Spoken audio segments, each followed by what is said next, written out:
information you need. Welcome back. It's the Talk Black Radio Show here on Omega FM. We have had a very spirited break. So while you all was listening to the messages, we've been talking about everything under the sun, and I've literally had to hold back before we actually finished talking the whole show before we got back to you.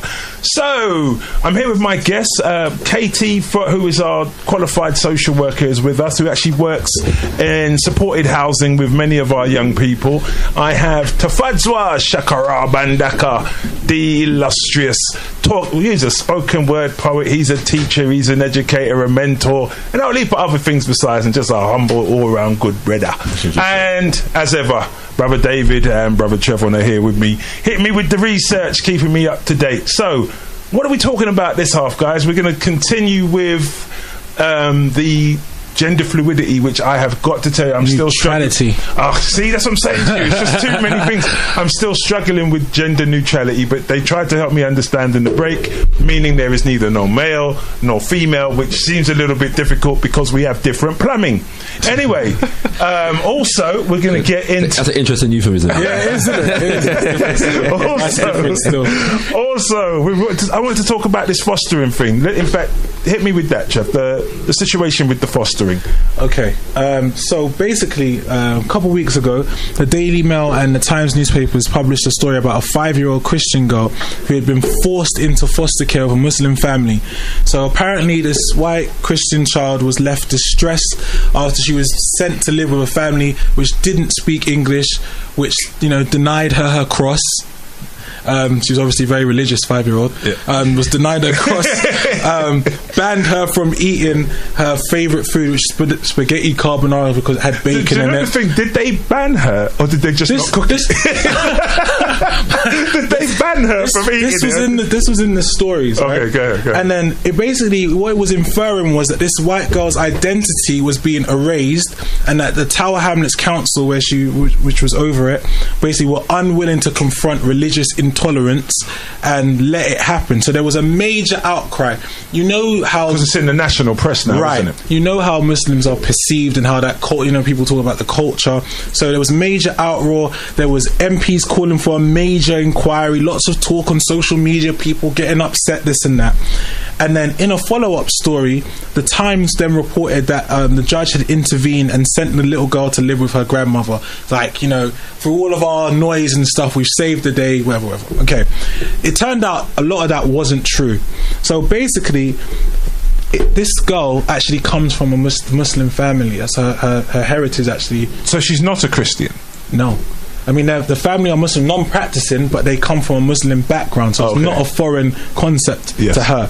The family she was with when she was in care actually speak English. Obviously, that's actually a requirement to actually be... how can I turn up speaking Spanish or Arabic and say I'm going to... Give me one. Yeah. Who does that? Right. So, you know what I'm saying? So, and what had happened was, when they were criticising the council, it turned out the council had intended to actually place her with the grandma, but needed to basically do some checks, so they needed to place her somewhere else while the grandma was being checked out. And they actually, in that time, they sent a court-appointed guardian to go and investigate the birth mother's complaints about where she was staying, and they found there was no issues whatsoever. So total non-story, really. But it was the fact that they decided to actually put that out. And the Daily Mail, you might expect it from. The Times is kind of like a, you get me, suit and tie, high level kind of paper. Owned by whom? Mr. Murdoch. Okie dokie. Okie dokie. There we go. So I mean, at the end of the day, regardless of whom, the media is used how the media is used. They just let that go where it go. If they decided to, they could put that out in the Guardian the next day or whatever. But it was put out in the national press. Right. And this is the point, is that was put out in the national press. A lot of the time when these headlines are put out, the retractions, no one hears that. No. So the actual truth of the story, even though it's gone out different places, it's not the same as the huge sensationalism that went out before it. Yes. And so to me, what it was making me question is, what's the agenda here? Why would you actually put that story out? And the last one I'm going to say before we just open it out is, the guy who wrote that article, he actually put out the story on, these Muslim gangs. Yeah. and grooming these children. It was actually the same author. He said he got a report and he felt it was public needed to know, blah blah blah blah. So it's like, to me, it's like, what's the agenda? Why do they never think the public need to know when the retraction comes? Like, we had Kay here last week and she's dragged through the press for whatever.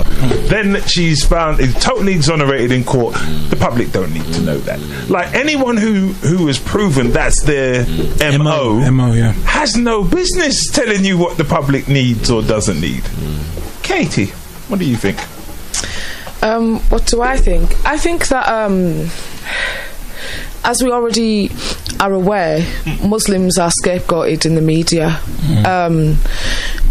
By them publishing that story, though, they only put fault on themselves, because I've worked on a fostering panel before, and as you said, the recommendations to be a foster carer, there has to be at least one parent that speaks fluent English, not only speaks it but also reads and writes it as well, because you need to make records and things like that for the children and read information. So that could never have happened. Furthermore, this situation is not a high-level situation in comparison to when in one prison up north, I think it was in Northumbria somewhere near Newcastle, they placed a Muslim young male in the prison cell with a white racist person, knowing that he's a racist person, and that white person killed the Muslim boy. I remember that. Remember that? Yeah, you remember that story? Yeah. So again, even if the situation was true with a young girl being placed with a non-Christian family, the blame goes back to the state. The blame's not on the individuals. It shouldn't be on the foster carers. It should be with those who placed the young child. But I think what they were trying to do with it, an attack on the whole was, and it's. I think, to be honest, I think this is an attack on white people's psyche. When you're doing that, you're actually attacking Caucasians to force them. We talked about planting the seeds. Sometimes when they talk about these so-called right-wing, white groups, they're not the most intelligent, well-rounded, well-studied individuals. So they'll get their information via this. So if you have a conversation and they go, what about these white girls who can't wear their cross and don't get any carbonara? Because that's what you're taught. But if you're not, that's what they're giving. Sometimes, I know this may be a bit controversial here for the Talk Black radio show, but sometimes I think white folks are victims too. Can I ask a question, though, Yeah. Is bacon an article of Christian faith? No. Okay, let's make it sure. I'm confused about No. Go on, because it's up for debate. Hold on, go ahead. Okay. Because you might go on in a Leviticus and come back with the idea that perhaps it is an article of the Christian faith. Go ahead, break it down for me. Maybe, if depending on who you are. Remember, because as I understand, the Old Testament forbids the eating of pork. The book of Leviticus. But then there was that's what I'm saying. So it's not an article of Christians. No, but the thing is, the Christians have a thing where they say there's a part in the New Testament where Peter is talking and he says, no, that's all good. He had a dream and all the meat was good to eat. My point is, I'm trying to figure out how this child's inability or lack of capacity to eat pork offends Christian sensibility. I'm trying to figure out that. You know what it was? And that was actually there was no proof of that. But I think they put it in the story to heighten it. So it says to everyday white people, we're getting caught in their story here. Because remember, they had I'm going to come back to you. I'm going to come back to you because we're getting caught in their story. Because go back a little bit, and I think this more tells you about the tone of what's being said here. It's less a biblical issue because they couldn't care less about Christ. However, a little while ago, do you remember there was a big hoo-ha because children were being given halal meat at school. So, we couldn't tell the difference between the one halal sausage and the non-halal sausage when y'all was eating. But we heard that there was a label in the bin that said halal. Now you're poisoning our children with the meat, but they didn't really understand halal meaning that it's that we said a prayer over the beast, we said a prayer over the condemned life, and then we tried our best to kill it humanely. What you're actually saying is, no, we want the one that we murder. Give me the one that was stung with the gun and jabbed with the thing. Two quick things there. I was listening to London's Leading Britain's conversation. A few months ago, and they had this whole conversation about the fact that because somebody published some news report about how inhumane actually halal butchering actually is for the animals, and there was a big debate around this thing, and it, like, again, what you're talking about in terms of people that's not being informed, it was really startling how stupid that discussion, that conversation actually was, and not to say that these things don't matter, but there's people that don't know, and they've got big opinions of things that they just don't know about. But my background, not that, and I have to say this as a disclaimer for the show, management is local, not that we are vouching for every halal butchery in of course not, because we don't know how people do what they do. But what it is there's lines are being drawn with very little information along emotional lines that are being used to spread propaganda and move people to I say discriminate without information. I just never knew how concerned the British public were about how their meat gets killed. I just was not aware of it. That's a big, exactly. It's on the plate, you know what I'm saying? People are eating horse meat. They're a nation of animal lovers. Let me not hear anything else. Exactly. When it comes to one more thing is here, because both my parents, one was a social worker, my father, and my mother is a social worker. Brother Leader was a social worker. Yeah, man. Foster adoption. Serious? Yeah.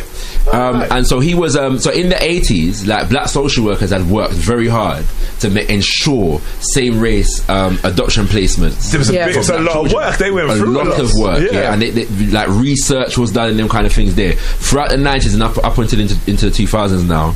The government has tried to reverse and push back those laws. We're using all kind of different, a loving parent is all that matters. Do you know why black parents are not coming forward? Go ahead. Do you know why? And I'm saying this having actually gone through that skills to foster training and actually looking at even getting into it. When you go for fostering as a black family, you actually have to demonstrate how not black you are to get a black child. If you go now and demonstrate, I remember, like, one of the things that I put in my application, it said, like, well, how do you see yourself? So, like, your identity. So I'm like, I'm a black man. I'm the children. My parents come from the Caribbean, and we're the descendants of slaves. They're like, hey, not really feeling your views on identity. I'm thinking, what else could I have said? I'm a proud British man. I've enjoyed. Sorry, that was the correct answer. That was Winston Churchill is my hero. There you go. That was the correct answer. I watch her McDonald every evening. Like, unless you're happy, if you're aware, it's a very, very difficult minefield to get through. So to me, most of it is you've put this on the statutes, then you've made secret plans with your social workers and whatever, and there's a black social worker that was doing my application, then you make it so through your things that they have to come a certain way. I don't want them to see he seems a little too strong, he seems a little too militant. Did the man speak, or did he hide in the kitchen while the woman did all the talking? Those are the kind of black men we like to see getting involved in fostering. Anything other than that, slightly dangerous. Do you know what I mean? I'm saying that looking at Katie, but I know it's not you. Katie's on the show because she understands what it is to talk black and be black. So welcome. I remember when I was going through a fostering assessment, and the social worker that come, she was a white lady. I told her that I'd just got back from Uganda, and she said to me, "Oh, Uganda, that's my country." I said, "Oh, it's your country. How is that then?" She said, "Oh, well, I went to school there and I lived there, and that's where I'm from." So I said, "Okay, but you don't look Ugandan." She said, "Oh no, my father, he owned some land out there and some businesses." So I was like, oh, okay. And I just felt that it was so strange for her to feel so comfortable, a white woman, trying to tell me that she's a Ugandan lady and that's her country, when in fact she lived there for a small period of time, probably doesn't even know what it looks like now, and probably doesn't know anybody there that she could call her friend or her relative. relative, and I find that highly rude. She felt so proud to be like, yeah, I'm from there, but you mean your fathers were slave masters there? You should have asked her if she was there at the time of Idi Amin. Probably could have helped you with your travel documents and your identity issues. It's a very serious thing, but I just find it very interesting that in the era whereby the government is moving headfast on this agenda for ensuring, as far as I'm concerned, that black children don't end up with black families, that they're at the same time concerned about one little supposedly Christian white girl and Muslims, you know what I'm saying? So it's something, but if we're organised and we're serious, it's something that we can use. And based on what you just said, because I know a number of stories like that, you know, I think that among black organisations in the quote-unquote conscious community, we need to do some research just among people in the quote-unquote conscious community of stories having encountered the fostering and adoption system, because I know so many people that have tried to go for fostering and adoption and have been rejected. And we get terrible numbers. They come back and go, well, you see, black people aren't adopting or won't get involved in fostering. That's in all the reports. Right. So all the reports say this. It's the same with, and I've got a brother coming, David from Action in the Community and fatherfigure.org to just talk about this subject in a couple of weeks. But you've got this thing about absent fathers, but it never tells you how they set rules in motion to see fathers are absent. It just puts out the statistics and says, oh, these are all absent fathers. And as I was saying last week, I know so many fathers. Like everyone I know who's got a child is responsible towards that child. I don't know. I mean, I'm not saying it doesn't happen, but the numbers just don't pan out with actual facts. It goes back to it's the impact. So even when you look at this story, a lot of the time, it's the headline is really the smoke screen. It's what when you talked about Inception, it's like what they're trying to plant. Inside. So when you're talking about the statistics being trotted out about black fathers, it's to say to black women, black man is whatless. You have a baby with a black man, expect him to go walk about. That seed is growing. And that seed doesn't mean it's germinated. Like you look around, that's what people expect, and it becomes a self-fulfilling prophecy because they planted the idea in our heads, and now it's everywhere. Do you know what I'm saying? That's how we're seeing it. It first started with black women. You're independent enough to be without a man, and your man's rubbish. He can't do this, he can't do that. That fooled women into believing that was true. So they got rid of their men. Their men obviously become detached from the family, and then feels emotionally distraught, which affects his behaviour. His you know what? There was a wicked picture on Facebook where it had a man walking out the door, then it had a black woman, and she was saying, I don't need no man. So the black man was walking out the door with his things. Then her daughter was next to her and saying, I don't want a man. Then the son is there saying, I don't want to be a man.